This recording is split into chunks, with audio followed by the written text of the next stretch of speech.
guest speaker today is Dr. Amir Mambachi.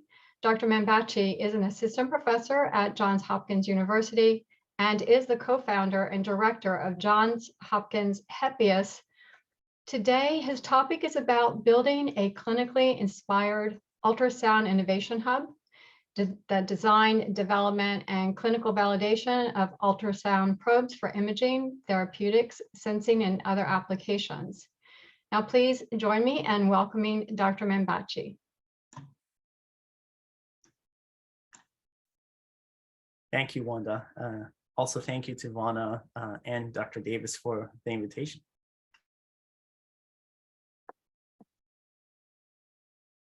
Let me share my screen. Wanda, do you mind confirming that this is working for you? Looks great. Perfect. And I'm gonna. Okay, well, welcome to the talk, and thanks for taking your time to listen to what we have to say today. So my name is Amir Mambachi, and I'm here today to talk to you about the abundant promise of ultrasound in medicine and neurosurgery. And hopefully you will walk away starting thinking about all the different applications of sound and ultrasound in your clinical practice, in your research. And if that was a topic that you had interest on, feel free to visit hopkinsmedicine.org/neurosurgery/HEPIAS lab. Would love to hear from like-minded individuals. So ultrasound is this very basic concept, right? We only hear about it. We're inspired by nature. We think about it, how dolphins and bats navigate through pulse echo. And our very first man-made, human-made application is submarine detection. Having said this, such a basic concept has found its ways into many different disciplines. And so that begs the question of what other applications have we not found? So as scientists, our job is to ask these questions. And so hopefully today we'll talk about some of these applications. In order to plant this seed, let's take a listen to this very short animations about application of sound and ultrasound.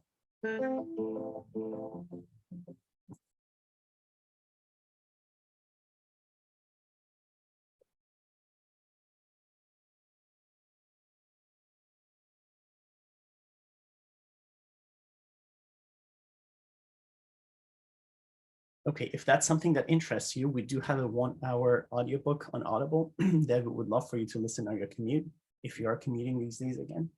And if you had more time, the book from the SPI press that just came fresh off the oven is called The Abundant Promise of Ultrasound Neurosurgery, and other books that may be relevant. Well, we talked about applications of sound in general, like music, and in medicine. But really, I kind of want to hone down this application to neurosurgery and specifically spinal cord injury. So this is Brian Huang, who was the chief resident at the time that he worked with us, me and Dr. Theodore at Johns Hopkins. And right now, he's like a practicing neurosurgeon himself. But when he worked with us as part of his research year, we asked him the question that can he help us understand what has been done using ultrasound in spinal cord injury patients. And essentially, he looked at various applications, and he's a very detail-oriented individual. We're expecting a lot of forest plots and meta-analysis and biostatistics. And he came back to us saying that, well, Amir, Nick, nothing has been done. Really, it's an open, wide field. It's a wide open field. So we took the opportunity to think together about the topic, and we brainstormed, and we published this as the different applications of sound in neurosurgery. And as you see on this slide, we envision the opportunity to image, not only anatomical imaging, but also flow sensing, physiological imaging. We also thought about therapeutic ultrasound. For example, nobody wants to cut the spinal cord. Even if you want to get to the tumor, you don't want to cut the spinal cord. So can we use high intensity focused ultrasound to treat the tumors thermally or mechanically? Or can we use LIFU, low intensity focused ultrasound, to open the pores of the spinal cord barrier and push drugs in for drug delivery, or do neuromodulation whereby you can do excitatory or inhibitory applications?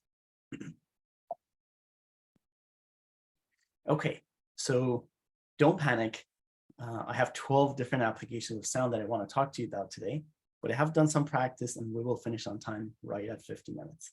The first application that it's been the main topic of thinking for us on a daily basis, what keeps us on our toes day in and day out, is an implantable ultrasound patch. We say omnisonic patch because it involves all the different applications of sound, from drug delivery to imaging to physiological flow sensing to neuromodulation, for example. But we will talk about an implantable ultrasound patch for patients with spinal cord injury.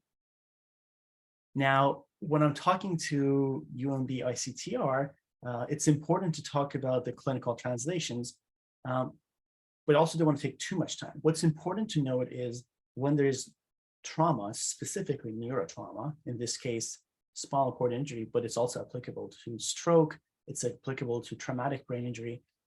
There's two regions. There's a primary injury that happens due to the mechanical shock, the insult to the neurons. And unfortunately, we all know you can't regenerate neurons. So there's not much hope for the primary injury. But what's important and what we can do is the ability to monitor the neighboring penumbral zones. Essentially, the neurons that are around the primary injury, if you let time pass and you don't heal or you don't treat that region, essentially the difference between 2 hours is one patient not being able to move their hands. But if you can minimize that growth or the rate of growth and treat the neighboring zones, that's doable. And that not only we can do, we should do. So what you see on the left-hand side is an illustration by our famous Ian Sook illustration, our colleague Ian Sook, who is showing the case that spinal cord is the size of a pinky finger, and all these microvasculatures, the PSA posterior spinal artery, the pink ones, or the green ones, anterior spinal artery, these are 200 microns. So everything from that point onward gets smaller. Now, on the bottom right, you see red, which is the primary injury. Unfortunately, not much can be done. But you also see green, which is what we hopefully want to maximize. And blue is that secondary injury, the neighboring zones that we want to minimize that injury to those. So how do we do that? Intraoperatively, most patients look good, but most patients don't look good after the surgery. So something happens postoperatively within the first few days after surgery that we want to make sure we have the ability to monitor that. And when we think about that, it begs the question of if we can't do it non-invasively, which we can't, there's like right now, there's nothing that postoperatively monitor these patients. But this scientific inquiry begs the question, if you can't do something non-invasively, can we do it as an implantable sensor? But again, to establish the clinical unmet need, because I'm talking to ICTR audience here, there's currently no method to ensure spinal cord perfusion after surgery. However, here's the opportunity. You're already taking these bony structures out. You're doing laminectomy and you're exposing the spinal cord. So we might as well design and build this little flexible patch, this conformal, stretchable, washable Band-Aid that has green and blue representative different applications of sound. So for example, green can be diagnostic ultrasound, like a sonographer on a chip, and blue can be a physical therapist on a chip, also ultrasound. I don't mean physically a person on a chip, but I mean like sonography and PT at the same time being able to be done on these wireless implantable sensors. After a few years of writing grants, which is very common in academia and facing rejections, we were awarded $13.5 million from Department of Defense, DARPA, Defense Advanced Research Projects Agency. And this is Nick Theodore, Dr. Nick Theodore, who is the chief of spine, neurospine at Johns Hopkins Medicine. And I'd like to acknowledge his contributions as the clinical co-PI for the project. One of the first things that we started doing was when we started talking to our ethicist, really made sure we understand that if we don't have to go to animals, we shouldn't go to animals. So we started actually doing these imaging on our own fingernail beds, because as you see, I already mentioned that spinal cord is the size of a pinky finger. So if you look at the right-hand side, a lot of these fingernail bed microvasculatures are pretty much resembling the microvasculature in the spinal cord. So can we ask the same scientific question and say, what does it take to see slow flow in small microvasculature in those anatomical regions? Well, we started doing that.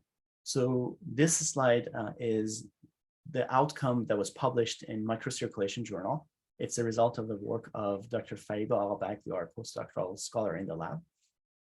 And what you see on the left side is you see, I hope you see my cursor. This is Philips system, and this is Canon. These are two state-of-the-art ultrasound imaging, clinical ultrasound systems that allow for the ability to see slow flow in small microvasculature. And what you see on different columns, it's B mode, brightness mode, or the famous grayscale ultrasound for those who are not familiar with ultrasound. CDI, second column is color Doppler, PDI is power Doppler, and fourth column is proprietary materials to Philips or Canon. And we try to see what parameters does it take. We're talking about what frequency, what geometry, and what transducer design, what dynamic range, what power do you need to use? And our goal was to understand what does it take to see slow flow in small microvasculature. And in fact, we don't need to see, we don't need to see everything. We don't need to do acoustic microscopy here, but we wanted to see what do we see with color Doppler and power Doppler, and is that meaningful? Well, the results was published in Microcirculation, and Wiley, the publisher, featured us through their video abstract. So I'm going to let you see a 1-minute video animation for that.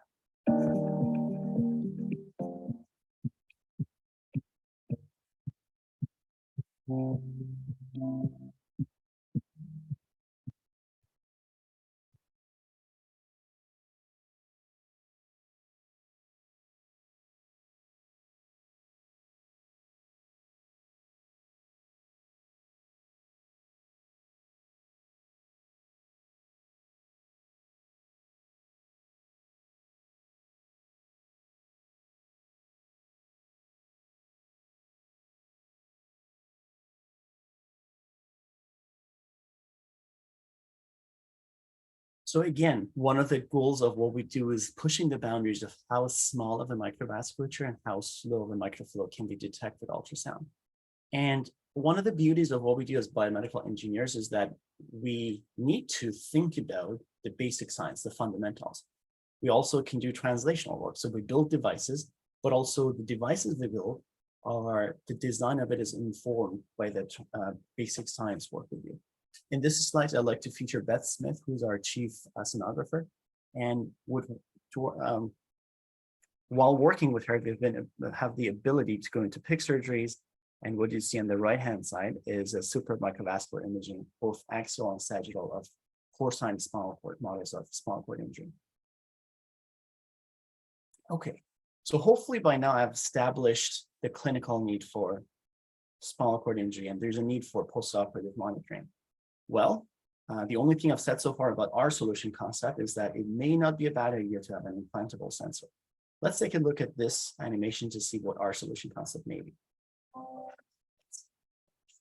Spinal cord injury, SCI, yet few diagnostic and treatment tools exist. Despite the vital significance of tissue perfusion, there are no reliable methods for assessing blood flow and preserving at-risk tissue post-operatively. A new class of wearable and implantable ultrasound devices to help SCI victims is being invented and developed by the Johns Hopkins Heaviest Interdisciplinary Team. One of these, the multifunction spinal cord implant, is an ultrasonic sensor implanted over the dorsal spinal cord, deepening SCI. Music is taken. A high-resolution imaging of the vasculature. B, monitoring tissue perfusion, blood flow, and autoregulation. And C, enhancing blood flow through use of therapeutic ultrasound. At Johns Hopkins Heaviest Innovation Lab, we believe in the inexhaustible potential of sound medicine and neurosurgery. So I'd like to remind you again that this both had the diagnostic aspects, the sonography aspects, as well as the therapeutic ultrasound, in this case, neuromodulation. So, well, this is the prototype. Now that we talked about the solution concept, we took the form and function, and we got inspired by the chronic pain stimulators, what you see on the top left, and the electrical stimulations. And much like the electrical modality, ultrasound modality can also do monitoring. The electrical modality can do monitoring the neural activity, and it can stimulate. So we're trying to do the same for ultrasound. Now, this needs to be a strong material, so that you can implant it inside the patient, but also it needs to be elastic, as you see on the top right. At the bottom left, you see the imaging arrays, the sonography arrays, as well as the stimulation arrays. And on the top bottom, you see grays arrays being imaging, and also you see brown being stimulation, or the PT transducers. Okay, now that we talked a little bit about that, let's take a look at how the final prototype ended up looking like.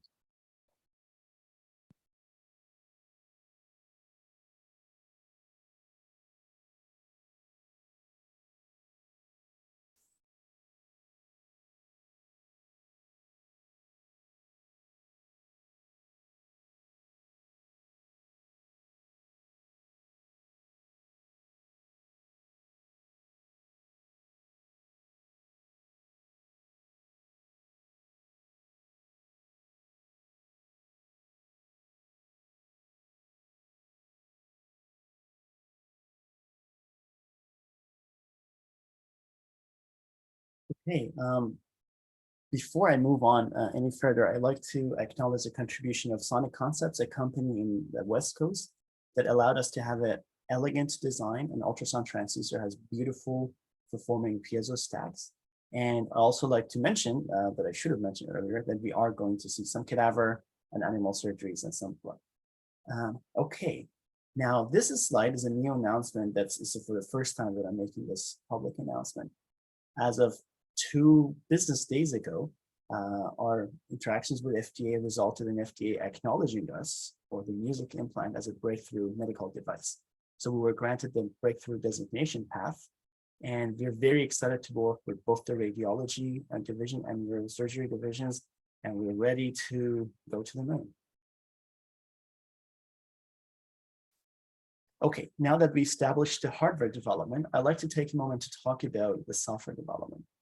So this is Dr. Joshua Panus, a postdoctoral scholar in our lab.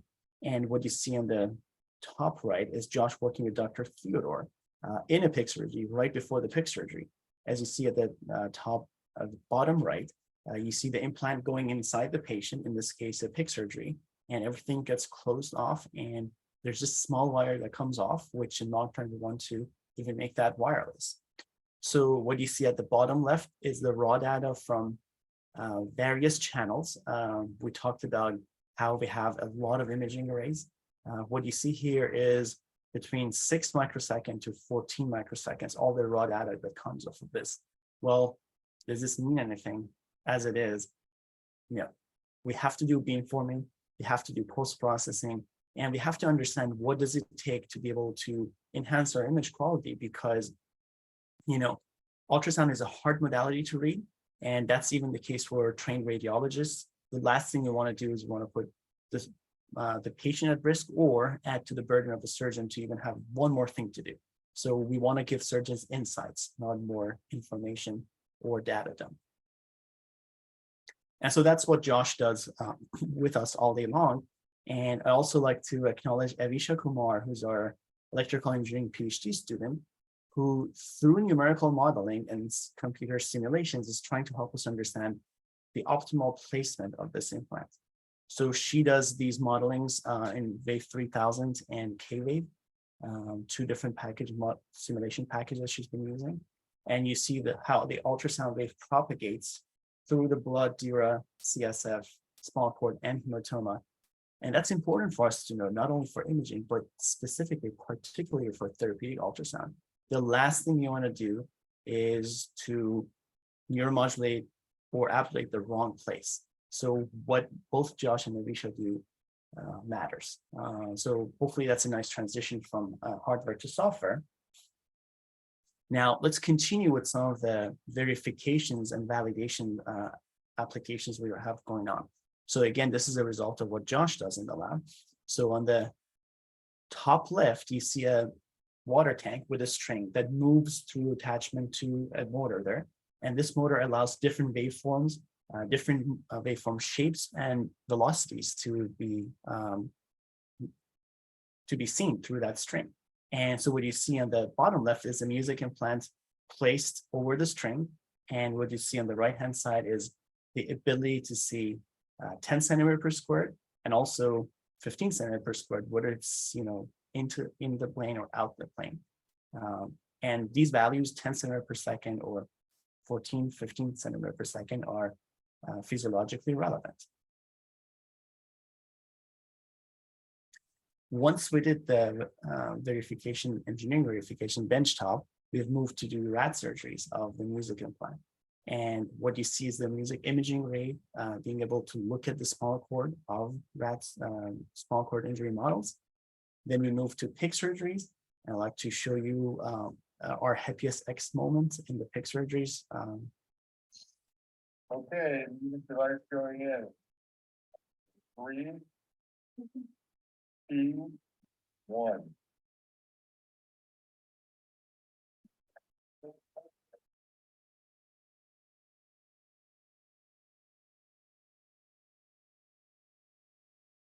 Houston, you got flow.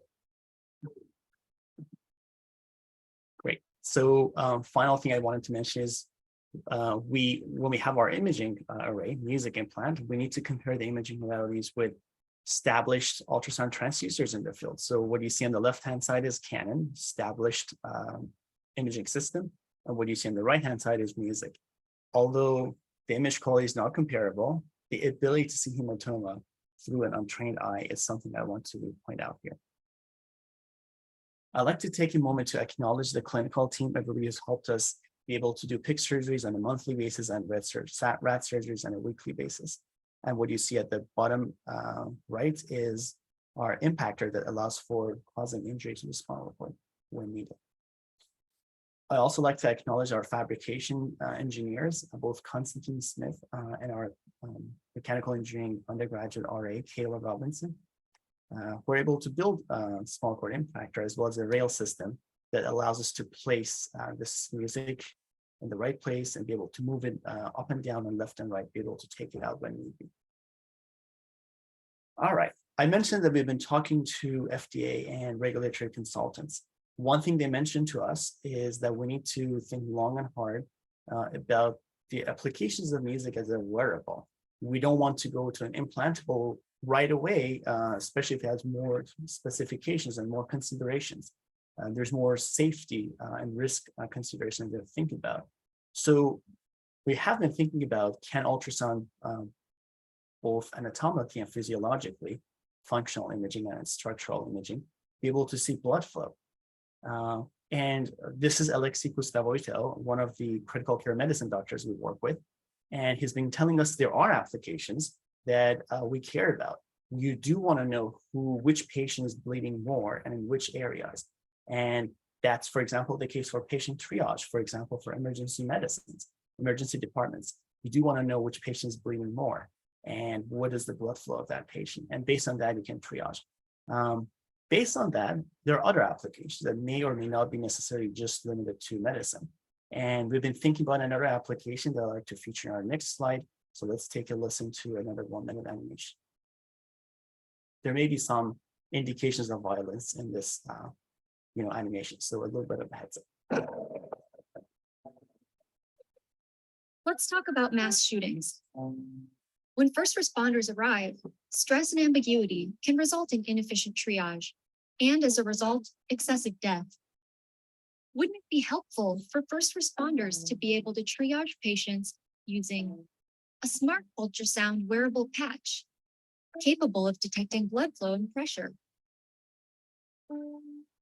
The good news is that these technologies exist, and we're at the perfect time to advance them for translation and adoption for this application.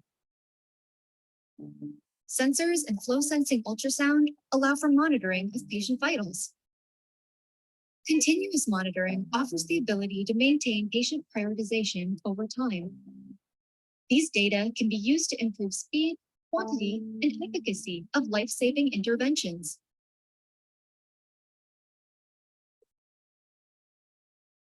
I'll pause this. As much as I love my job in science, one of the downsides of that is we may be slow as scientists. So this is a project that could have been done within a year or two, but it's been a year that we're trying to fundraise for it. And ethically, I'm trying to say that, well, we can do this. There's a need out there for mass casualties. So if If anybody wants to team up or has suggestions for how to do this fundraising, they're all ears. I'd like to acknowledge the world-class program building we've done as part of this DARPA-funded program at FPS. So the many different individuals that have helped us to build this device. And the second application I want to talk to you about is an implantable cranial sensor for monitoring patients after brain surgery, brain tumor surgeries. So I'd like to acknowledge our clinical collaborator, Chad Gordon, who's a director of neuroplastic surgery, and Mehran Arman, who's an engineering professor at the orthopedic department and applied physics lab. Due to the infiltrative nature of glioblastoma, there is a high recurrence rate, where the recurrent tumors are identified in the 3-month or 6-month post-op MRI scans. The current treatment plan includes performing a craniotomy. So what if we were able to place a sensor over the incision site to provide long-term monitoring of the brain after surgery? We propose performing a cranioplasty following resection and designing a customized sensor compatible with the cranial implant to provide earlier detection of recurrent tumors. Yeah, so you heard this. We asked the question that, does the patient have to wait for 3 months or 6 months in order to come back and do an MRI? And instead, can we just have a cranial implantable sensor that can do monitoring whenever needed? And this can be done at house settings. It's just sound. It's non-ionizing, safe, and non-radiation. So this is Kelly Kempsky, who's the driver of the project and our research program supervisor, essentially my right hand in the lab. And what you see at the bottom left is this 1 centimeter by 1 centimeter transducer that we've been working with Sonic Concepts company to reverse engineer and essentially build a flexible transducer that can be mounted, in this case, on top of the cranioplasty implant, but also if you can do this in a wireless fashion, it can be mounted and fixated into that implant. So through collaborations with the industry, Sonic Concepts, and working on our FSS, we're able to go from the transducer on the right-hand side, IP105 imaging probe, 1-dimensional 5 megahertz, to this custom probe that allowed us to do this. And after doing some verification studies, benchtop studies, we were able to understand that indeed our transducer can see around 7 to 8 centimeters deep and around 2.5 centimeters wide field of view. So with that, that's exactly the specs we wanted to arrive. We continued doing human cadavers and fresh pig brain cadavers, and we compared our implant, the IP105 with and without implant, as well as compared to established transducer, such as the one provided by Philips. The results of this study was presented at Venice this past October in IEEE IUS International Ultrasound Symposium, and it's published online if you want to read more about it. I'd just like to take a moment to acknowledge the hard work that has gone into designing this elegant transducer. And thank you, Chad, thank you, Sonic Concepts, and thank you, Kelly, for this. To wrap up this second application, I'd like to mention that a company, Longevity, has acquired a license for this. With the support of the company, we applied to a local funding, and in collaboration with Mehran and Chad, we've been applying to NIH for an R21 grant. Okay, let's move on to the third application. From this point onward, I know we're almost halfway through the talk, but from this point onward, the applications are smaller and we can go through that quicker. The reason I focus a lot on the implantable sensor is that it's the main project that lab is working on.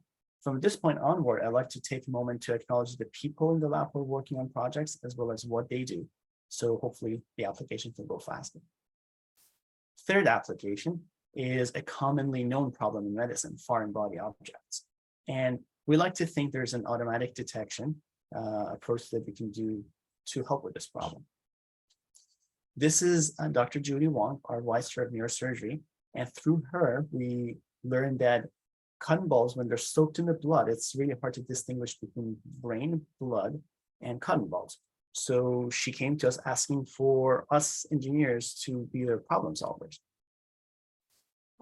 Here, I'd like to feature Haley Emerson, who's the driver of the project and is my first PhD candidate who will hopefully be graduating soon. And she looked at whether ultrasound can detect these cotton balls when they're blood soaked and whether through machine learning we can automatically detect these. So we first start asking what solution concepts are relevant. Should we look visually? Should we radiate like X-ray and CT, or should we listen like acoustic modalities? And after looking at dyeing the cotton balls, looking at visual, optical modalities, X-ray and ultrasound, not because I'm an ultrasound engineer, hopefully not, we learned that we all need to be better listeners. And we learned that in the absence of contrast agents and dyes, visually cotton balls may look very similar when they're blood soaked, very similar to brain and blood, but because of the density differences and because of the speed of sound differences, the contrast is different. So you can see the difference much easier. So Haley asked the question, how small can you see these cotton balls when the strands come off? And we were able to prove that you can see as small as 1 millimeter in pig brains, fresh cadaver pig brains, and maybe even smaller. We haven't tested that yet. And the results of these pig brain cadaver studies, as well as 2 first-in-human patients, were published in Frontiers in Surgeries. So I'd like to show you a demo of an app, a web app, as well as a mobile app here. So this is an app that's developed that you can upload an image, and you see this image, maybe because I've seen this a lot, maybe I can tell where the cotton ball is, and the algorithm, the machine learning algorithm automatically does that. Let's take a look at the case that you can take a picture, de-identify that, and ask the question, do we have a cotton ball in this ultrasound image? So the image is taken. I'm not a radiologist, not trained. I can't tell whether it is a cotton ball. Not sure if you can, and I don't know.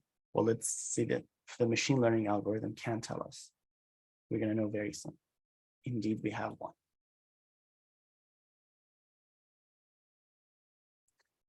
In order to wrap up this application, I'd like to mention that our tech transfer office has granted an exclusive license option to Longevity Company. And I'd like to take a moment to acknowledge our patient safety advocates and the support structure we have at Hopkins for this project. Okay, half hour into the talk. This is the 4th application. So we want to talk about the tissue perfusion quantification. So we talked about all this beautiful hardware and the fancy designs we have. But if truly we can't really give a number to a surgeon, surgeons are not radiologists. They don't want to read ultrasound images, but they do appreciate knowing whether their patients are staying stable, whether they're getting worse or whether they're getting better.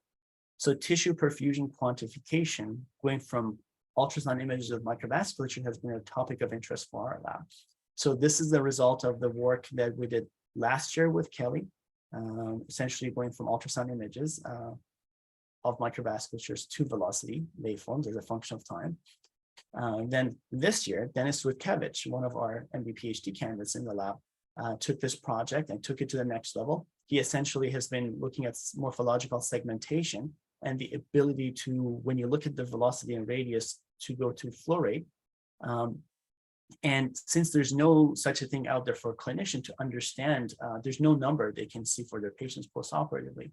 We've been going back and forth with clinicians on what number makes the most sense. So our resolution for 2023 is for Haley, who's finishing her project, to use, again, machine learning in order to be able to tell us about quantification of these tissue perfusion.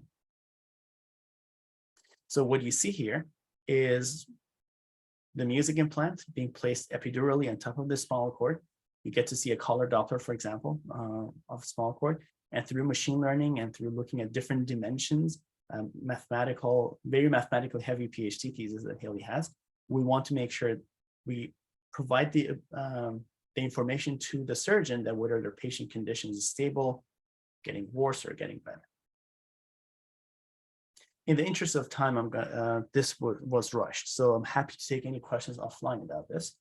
But I do like to take us to the next application. Hopefully all these different applications, if you have any questions about the depth, happy to address it. But hopefully if you see it as, okay, this is another application that somebody else there has thought about, then this allows us to push the field further so that we can help patients using the very various applications of SAM. So the next application I'd like to talk to you about is deep vein thrombosis. And it used to be that if you're sitting in long flights, people would tell us to get up, do this exercise, that exercise. But we're all sitting behind Zoom calls all day long these days, me included right now. Nobody's telling us to get up and move. Well, DVT is becoming a problem, or will. And in this case, in the case of spinal cord injury patients, they're immobile. So that's very relevant. So can we use ultrasound to be able to detect early and monitor these patients?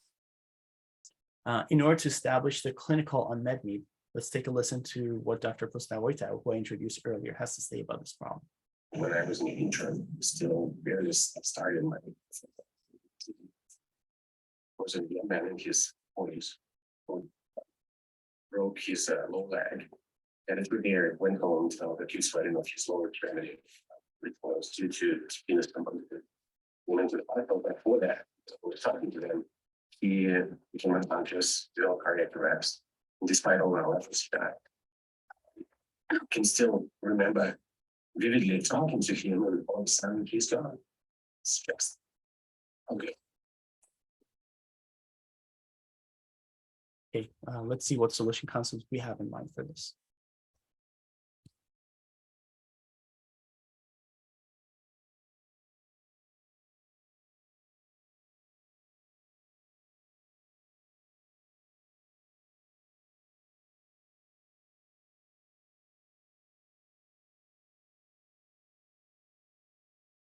So imagine a wearable that sits behind the knee and is able to tell us an early detection and continuous monitoring of deep vein thrombosis.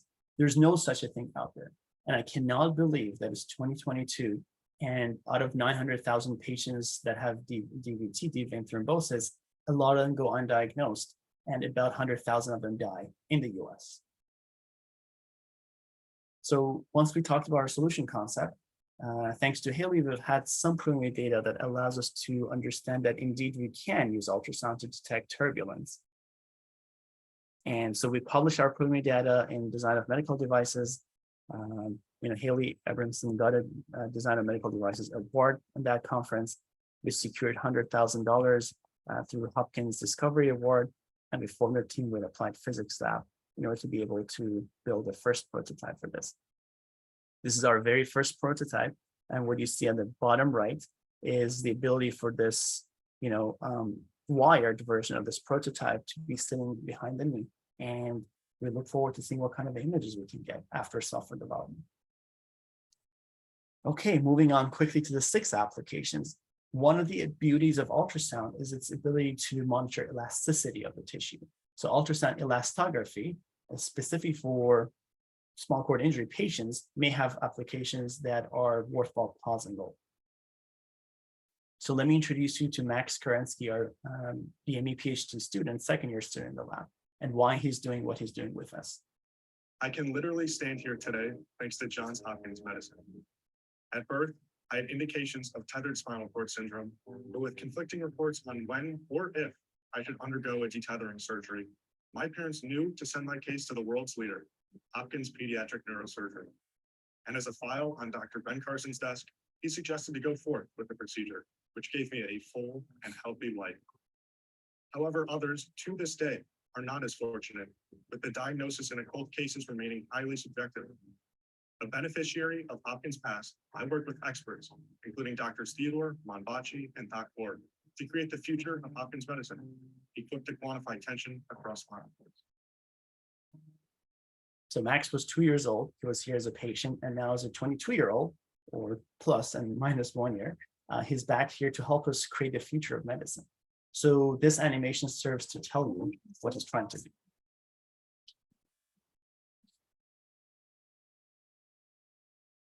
Quick bursts of atrophy can generate sheer waves of huge oil to tissue cells. We hope to use this information for improved diagnosis and surgical guidance. So now that Max is back here to change the world, he actually goes into Nick's operating rooms and he does his ultrasound elastography on real patients. So far, he has data on rats, on pigs, and real human cases that allows us to be able to tell, for example, for shortening cases, how much is the elasticity of the spinal cord.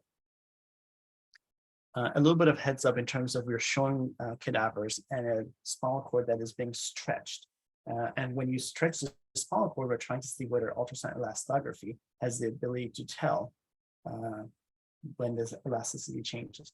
So the more red it gets, it's more of an indication of stretch. And so again, data through human cadavers, as well as data through real human operating rooms that it's been submitted to Nature Communications Medicine today. Final imaging project that I'd like to introduce to you is listening to the sound of spine and whether that can help people who may not be able to look visually through ultrasound images, for example, accessibility cases or other applications. So let's take a look at the bottom image here. When you look at the bottom left, the sonographer has the ability to see, hear, and introduce haptic feedback. When the information, the insight goes to the radiologist, they can't do haptic. Sometimes they can't do even audio. So all they do is they will either look at an image or a video. And after that, in the case of spinal cord injury, the clinician, the decision maker, sometimes just see a text report, not even sometimes the visuals. So as a scientist, we can ask the question that, are we missing insights here and can we do better? And so that's what triggered and inspired this project that Avisha, Max, who I introduced you earlier, as well as Kian and Roshing are working on. So this animation, quick animation, will tell you all about that. Monitoring microcirculation is crucial for diagnosis and prognosis of spinal cord disorder. Currently, much is lost in translation when haptic and audio insights aren't complete. Our new approach captures, compensates, and presents spectral Doppler audio data for improved insights. Okay, so let's take a look at this slide. What you see on the left-hand side is a pre-injury model of a rat spinal cord. And on the right side is post-injury. If it wasn't for me telling you that, I hope you see my cursor. If it wasn't for me telling you that this is an injury to an untrained eye, it would be hard to tell whether that spinal cord has injury. But let's take a listen at the spectral Doppler, this modality of Doppler ultrasound that you can listen to as an audio file.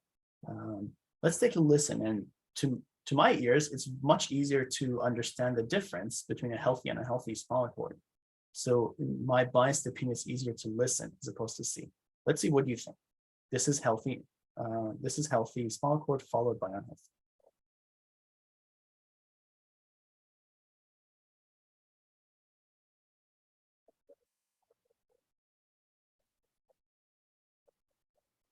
If you think the audio difference was obvious, we're thinking the same. And we've taken that data analysis to the next level, and we're teaming up with Peabody Institute, our music institute at Hopkins, so that you're able to bring engineers, medical doctors, and musicians to think about this question together, and hopefully be able to design a new approach that hasn't really been existing before, by which we may have been losing some insights in our diagnosis. Okay. One more thing. Everything that I've talked about so far has been on diagnostic and sonography application of ultrasound. The one more thing here is ultrasound can be used as a therapeutic application. And so I'd like to tell you all about therapeutic applications by the notion of telling you a little more about some applications of therapeutic ultrasound that I've been thinking about in the next 10 minutes.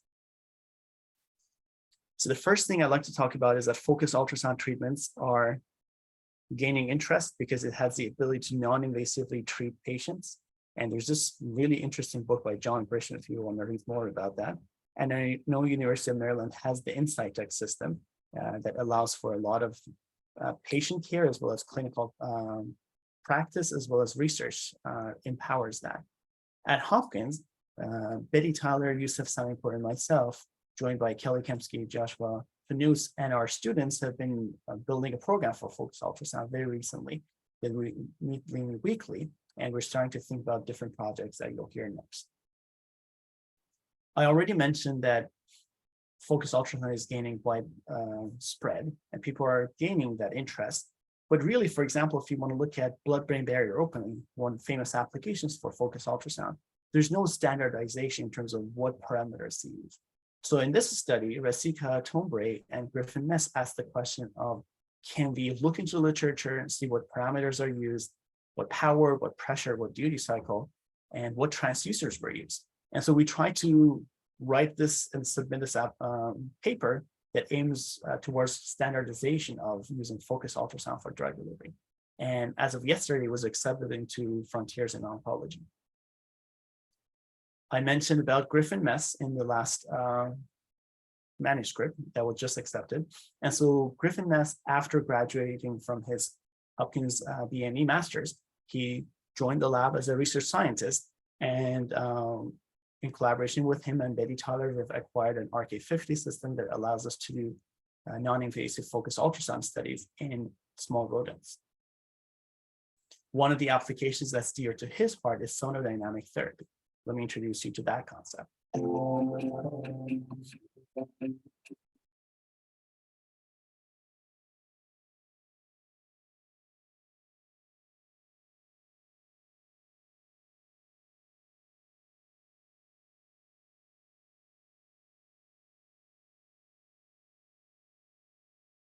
Just envision this application for a second. Imagine the possibility of brain tumor patients coming to the hospital, not going to the operating room necessarily, perhaps as an outpatient center. They can go and use ultrasound to be able to shrink tumors non-invasively with no incision. And this could be done thanks to sonodynamic therapy, which sound-sensitive materials such as 5LA could be utilized. Some preliminary data that was submitted and accepted to Journal of Visualized Experiments, special issue on focused ultrasound. In the interest of time, I'm going to quickly pass through this.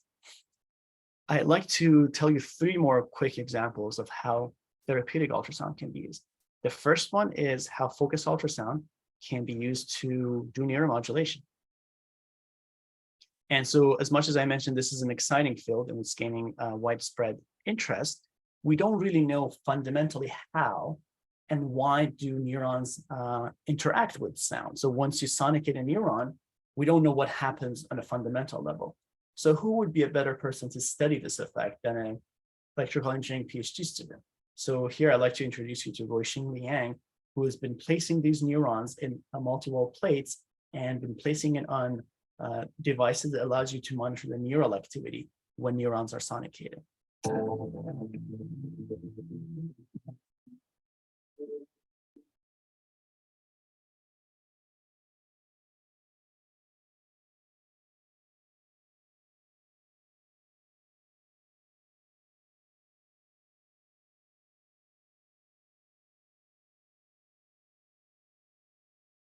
In the interest of time, I'm going to skip through the detailed data, but happy to take this offline if you have an interest to further pursue this study together, collaboratively. Okay, so one thing that I'm very excited to tell you about is our ability to do ultrasound neuromodulation of spinal cord for the first time. And this is Carly Weber-Levine, one of our MD candidates at Hopkins Medicine. And she's been using some of those ultrasound transducer cones that you mentioned, you saw in previous applications. And using that, she's been showing that when you sonicate under the right parameters, you have the ability to turn on and off some of these neural activity. So what she has shown in this study is the inhibitory effect of ultrasound after sonication, and it's reversible. So this study was just published and accepted and published in IEEE, which is our field as electrical engineers, our society's journal, and it was published in Transactions on Biomedical Engineering. If you wanted to know more about the parameters, it's on the left-hand side on the table, and let's look at the animation that tells you how this cone ultrasound transducer sonicates the neurons and how it leads to inhibitory effects on the spinal cord.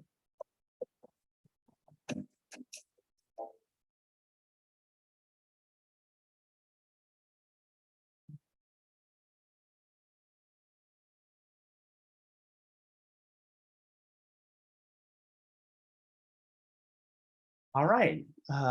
If you're bored by now, I'd like to introduce the last application that I'd like to mention to you today. And hopefully all these applications inspire thoughts on your end. So opening spinal cord barrier using ultrasound has been something that never really been explored before in spinal cord. People have thought about blood-brain barrier opening in the brain side, but not the spinal cord. So Meghana Bimreddy, another MD candidate at Hopkins Medicine, has also been studying whether using sonication, you can prove that you can, and sonication and Evans blue dye, you can do drug delivery. So let's look at this animation, and some of the parameters can be found on this table.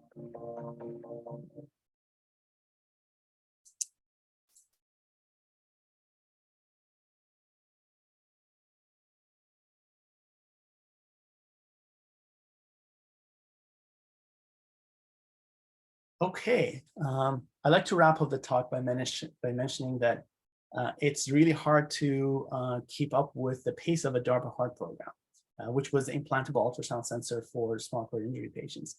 But it's thanks to people like Kelly, Geltra, and Constantine that not only DARPA we're able to exceed expectations, but also we're able to think above and beyond and think of other applications.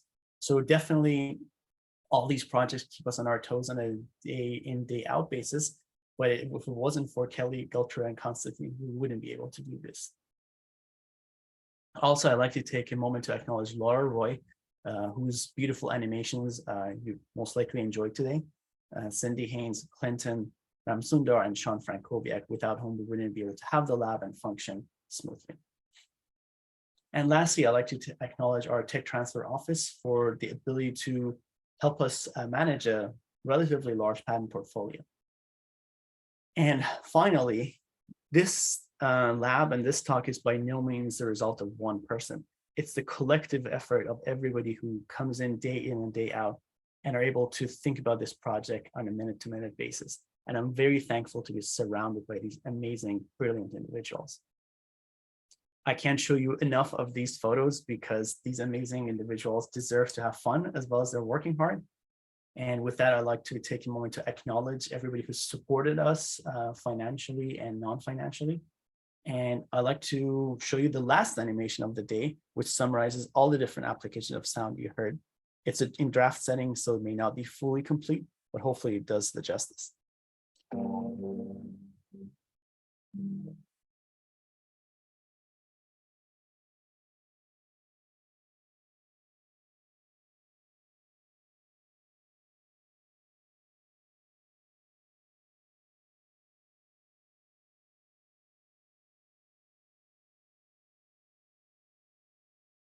With that, thanks for listening. Well, Dr. Mambachi, Amir, what a fantastic presentation. That's an outstanding way to start the ICTR's 2023 seminar program. I mean, congratulations. I mean, you know, most talented scientists, you know, if they have a couple of ideas, that can take them through a wonderful career. And you have so many, you and your group, really absolutely outstanding work. I appreciate it. Thanks for the invitation and the encouraging remarks, Dr. Davis. So with that, thank you, Dr. Manchami. I'm just looking to see if we have any questions here, and I don't see any questions in the chat or in the Q&A. So it means just either everything was clear or nothing was clear, either or. So. Well, with that, I want to thank everyone for their attendance. And again, just to remind everyone that this session has been recorded, and we will make the link to this session available soon. And also, once you close out or exit out of Zoom, you will be redirected to our survey. And we do very much value your input, your comments, and your suggestions for future topics. Thank you so much. Everyone have a great rest of the day and Happy New Year. And let's hope that 2023 is kind to us all. Thank you Bye. all. Thank you very much. Bye-bye. Bye.